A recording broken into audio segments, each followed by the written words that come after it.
Assalamualaikum warahmatullahi wabarakatuh. Bismillahirrahmanirrahim. Alhamdulillahilladzi lahu ma fis samawati wa ma fil ard wa lahul hamdu fil akhirati wa huwal hakimul khabir. Asyhadu an la ilaha illallah wahdahu la syarikalah wa asyhadu anna Muhammadan abduhu wa rasuluh la nabiyya ba'dah. Rabbi sholli sodri wa yassirli amri wahlul 'uqdatam min lisani yafqahu qawli. Jamaah salat tarawih Masjid Walidah Kampus Universitas Aisyah Yogyakarta. Marilah pertama kali senantiasa kita selalu panjatkan puji syukur kehadirat Allah Subhanahu wa taala atas segala limpahan rahmat, inayah dan barokahnya sehingga kita masih diberikan kesempatan untuk menikmati, merasakan sah dunia bulan Ramadan 1447 Hijriah. Salawat serta salam semoga selalu tercurahkan kepada Nabiullah Muhammad SAW beserta seluruh keluarga besarnya, sahabat-sahabatnya, para pengikutnya sekalian. Jamaah yang berbahagia,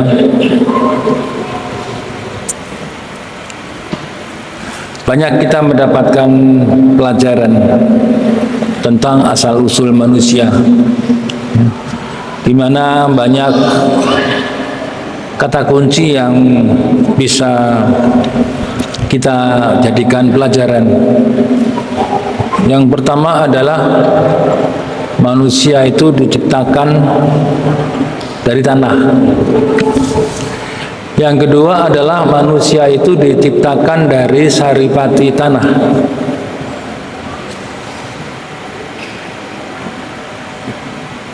Ada banyak surat yang menyatakan itu. Misalnya Al-A'raf 10 ya. Bismillahirrahmanirrahim. Walaqad makkannakum fil ardi wa ja'alna lakum fiha ma'ayis qalilam ma tazkurun. Sesungguhnya kami telah menempatkan kamu sekalian di muka bumi ini dan kami adakan bagimu di muka bumi ini penghidupan. Ya. Artinya apa di sini? Ada dua hal yang bisa kita hubungkan antara tanah dan kehidupan. Artinya Allah telah menyediakan alam semesta ini untuk kita berpenghidupan. Juga misalnya Al-Hijr 28. Bismillahirrahmanirrahim. Wa idh qala rabbuka lil malaikati inni khaliq basaram min solsolin min hama'in masnun. Dan janganlah ketika Tuhanmu berfirman kepada, dan ingatlah ketika Tuhanmu berfirman kepada para malaikat, sesungguhnya aku akan ciptakan seorang manusia dari tanah lempung kering yang berasal dari lumpur hitam yang dibentuk. Para jamaah yang berbahagia, tanah adalah bagian dari kerak bumi yang melapuk. Jadi kalau kita bicara tanah, maka tanah ini terdiri atas tiga komponen utama. Pertama adalah pasir. Pasir ini yang mempunyai diameter antara 0,2 sampai 0,2 mm. Kemudian debu memiliki partikel tanah yang memiliki diameter antara 0,002 sampai 0,02 mm. Dan terakhir adalah lempung, partikel tanah yang diameternya itu lebih kecil dari 0,02 mm. Para jemaah sekalian, di dalam tanah itu ada kehidupan. Karena di sana kita bisa temukan unsur, semua unsur mineral, ya, yang sekarang diunggul-unggulkan oleh beberapa produsen air mineral. Ada natrium, ada fosfor, kalium, kalsium, magnesium, ada Fe, besi, ada mangan, ada seng dan sebagainya. Di samping ada mineral, juga ada air. Air merupakan kehidupan. Kalau tadi dikatakan bahwa aku akan ciptakan manusia dari tanah lempung yang kering, ya, yang berasal dari lumpur dan berasal dari lumpur yang hitam. Artinya kata lempung menjadi lumpur yang hitam itu ada dua hal yang ditambahkan. Lumpur lempung kering menjadi lumpur pasti ada penambahan air. Kemudian dari lumpur kering menjadi warnanya hitam itu pasti ada namanya bahan organik atau humus. Yang kita tahu sendiri bahwa humus itu merupakan bagian dari komponen kesuburan tanah. Nah, inilah yang kemudian sering disebut dengan asal muasal kehidupan. Ya. Kemudian juga kita lihat ada As-Safaat 11 yang dikatakan di situ adalah fastafihim ahum asatu khalqan amman khalaqna inna khalaqnahum min tin.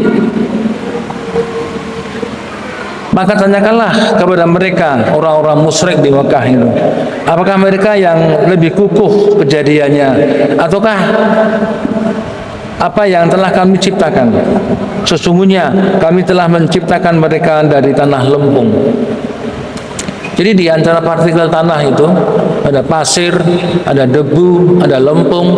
Ternyata lempung ini memiliki kedudukan yang istimewa. Nah, kemudian ada juga yang disampaikan di Al-Mu'minun 13 ya. Walaqad khalaqnal insana min salsalin min tin. Walaqad khalaqnal insana min sulalatin min tin. Dan sungguh kami telah menciptakan manusia dari saripati tanah.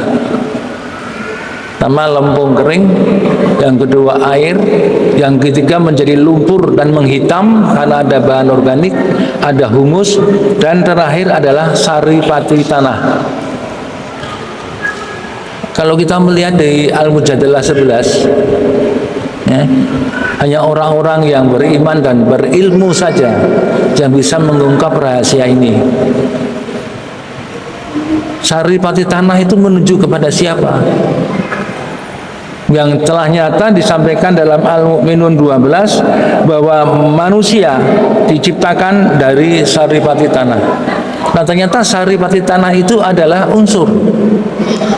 Apakah C, H, N, S, P, K, kalium, magnesium, kalsium, mangan dan sebagainya. Itu merupakan, jadi saripati tanah itu adalah unsur-unsur mineral yang kemudian diramu, disimpan di dalam partikel lempung.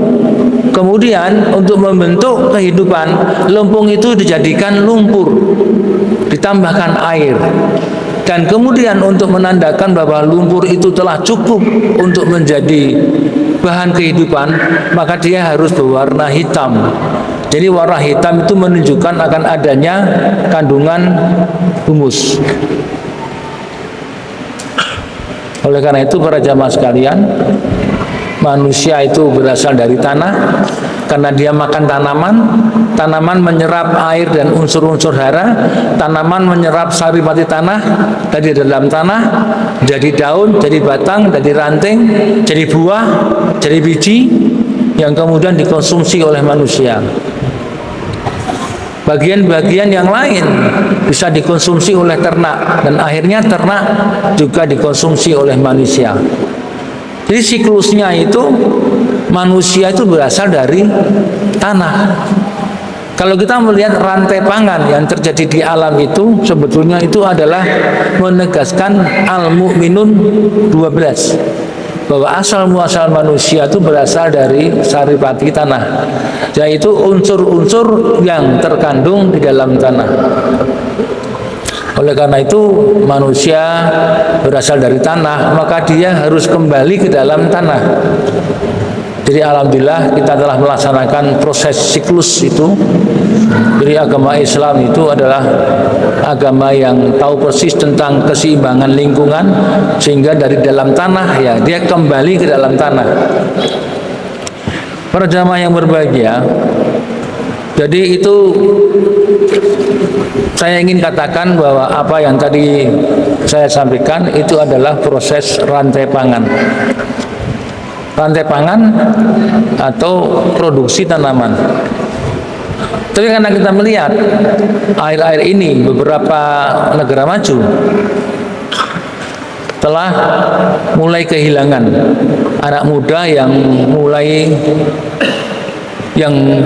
mulai tidak suka kepada dunia pertanian. Padahal kalau kita mau belajar tentang perang dan sebagainya itu, kita akan melihat bagaimana sebetulnya mereka itu memperebutkan sumber daya alam. Mereka memperebutkan energi, mereka memperebutkan pangan. Ya.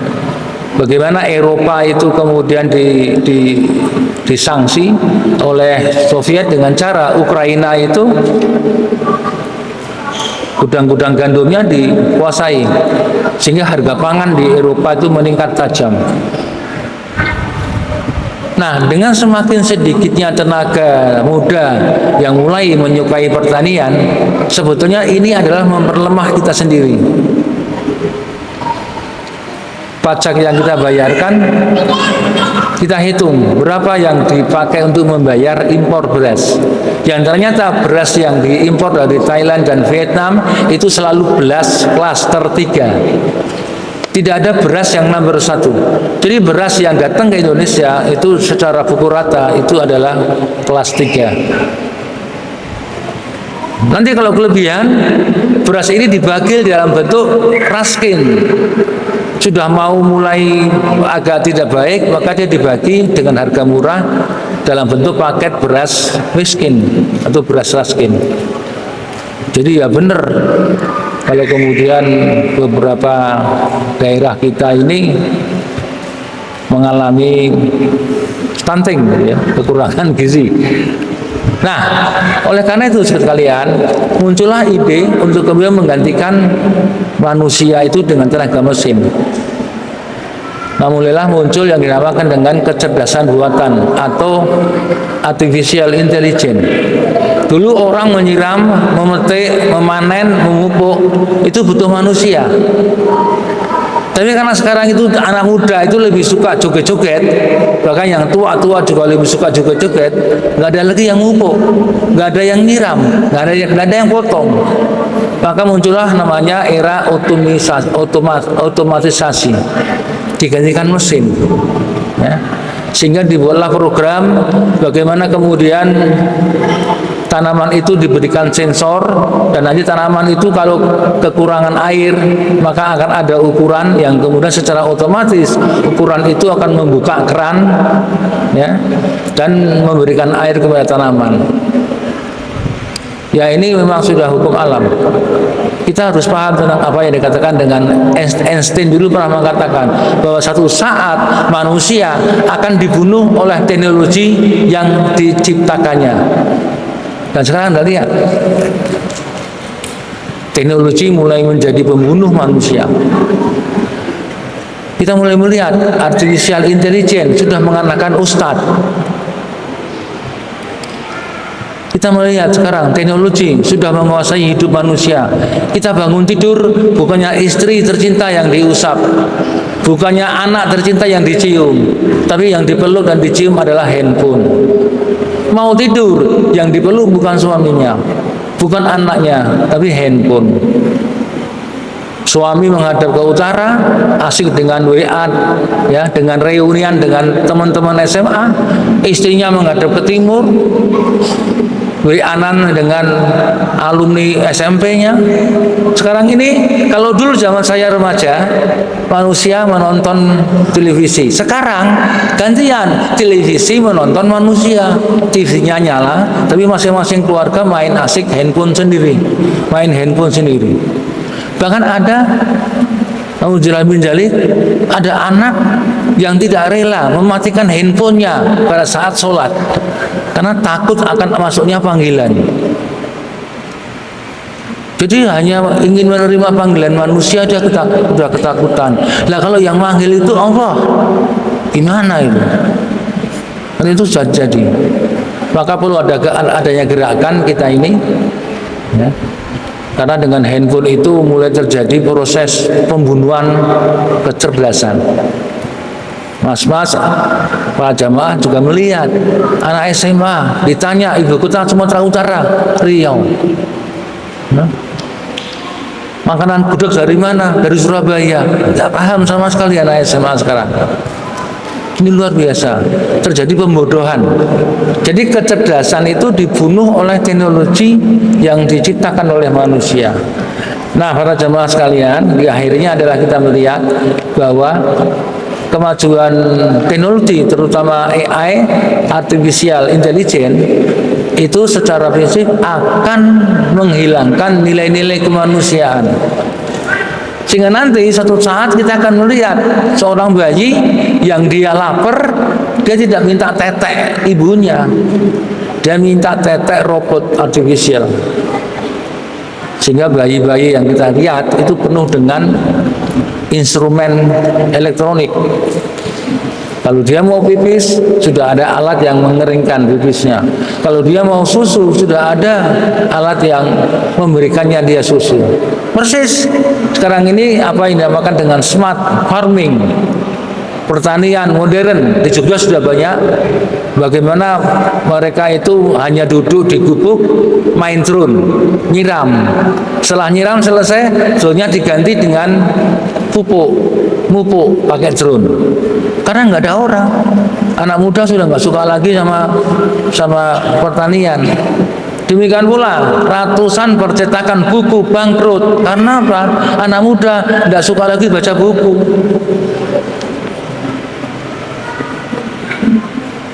Akhirnya apa? Kita harus merenung dan kita harus melihat kenapa Swedia dan Jerman sudah mulai muncul larangan anak di bawah 16 tahun tidak boleh memegang handphone.